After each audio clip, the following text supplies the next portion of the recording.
Hello friends, എല്ലാവർക്കും നമ്മുടെ പുതിയൊരു വീഡിയോയിലേക്ക് സ്വാഗതം. ഇന്ന് നമ്മൾ ലാലേട്ടൻ്റെ വൈറലായിട്ടുള്ള ഒരു ബനാന ഡെസേർട്ടിൻ്റെ റെസിപ്പി ആയിട്ടാണ് വന്നിട്ടുള്ളത്. ഇത് ഒരുപാട് പേര് വീഡിയോ ഒക്കെ ചെയ്തിട്ടുള്ളതാണ്. ഞാനിപ്പോഴാണ് ആദ്യമായിട്ടാണ് ഒന്ന് ട്രൈ ചെയ്ത് നോക്കുന്നത്. അപ്പം നമുക്ക് പെട്ടെന്ന് തന്നെ വീഡിയോയിലേക്ക് പോയാലോ.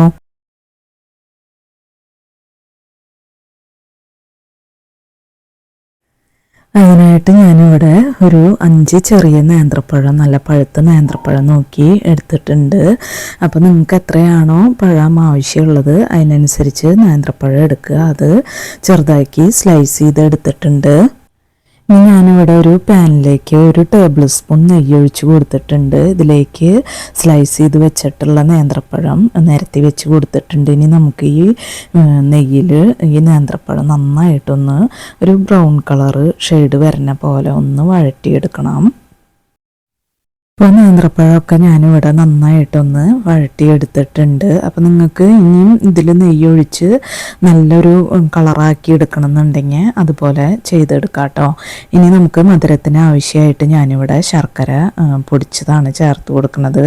അത് നമ്മുടെ മധുരത്തിനനുസരിച്ച് കുറച്ച് ഒന്ന് ഇതിൽ ചേർത്ത് കൊടുക്കുക. എന്നിട്ട് ഈ ശർക്കര ഒന്ന് മെൽറ്റായി വരണവരെ ഒന്നും കൂടി ഒന്ന് മിക്സ് ചെയ്ത് കൊടുക്കാം.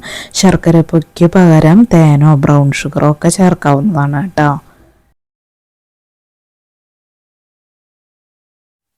അപ്പോൾ ശർക്കരയൊക്കെ ഇതിൽ നന്നായിട്ട് മെൽറ്റായി വന്നിട്ടുണ്ട്. അപ്പോൾ ഇനി ഇതിലേക്ക് നമുക്ക് കുറച്ച് തേങ്ങ ചിരകിയത് ചേർത്ത് കൊടുക്കാം. നമുക്ക് എത്ര ആവശ്യത്തിനനുസരിച്ച് തേങ്ങയുടെ അളവ് കൂട്ടി കൊടുക്കാം കേട്ടോ. അപ്പം ഞാനിതിലേക്ക് കുറച്ച് തേങ്ങ ചിരകിയതും കൂടി ചേർത്ത് കൊടുക്കുന്നുണ്ട്.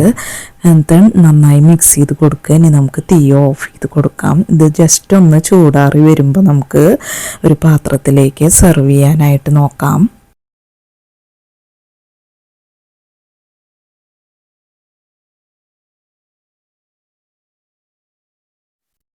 ഇപ്പോൾ നേന്ത്രപ്പഴം ഇവിടെ ഒന്ന് ചൂടാറി വന്നിട്ടുണ്ട്. ഇത് നമുക്കൊരു പാത്രത്തിലേക്ക് കുറച്ച് ഇട്ട് കൊടുക്കാം.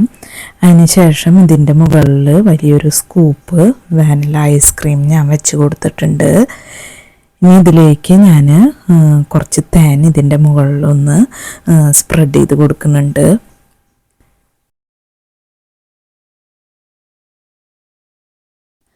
അപ്പോൾ ഇതാണ് നമ്മുടെ ബനാന ഡെസേർട്ട്. അപ്പോൾ ഈ നേന്ത്രപ്പഴത്തിലേക്ക് വാനില ഐസ്ക്രീമും തേനും കൂടി മിക്സ് ചെയ്ത് ചേർത്ത് കഴിക്കുമ്പോൾ നല്ലൊരു ടേസ്റ്റാണ് കേട്ടോ.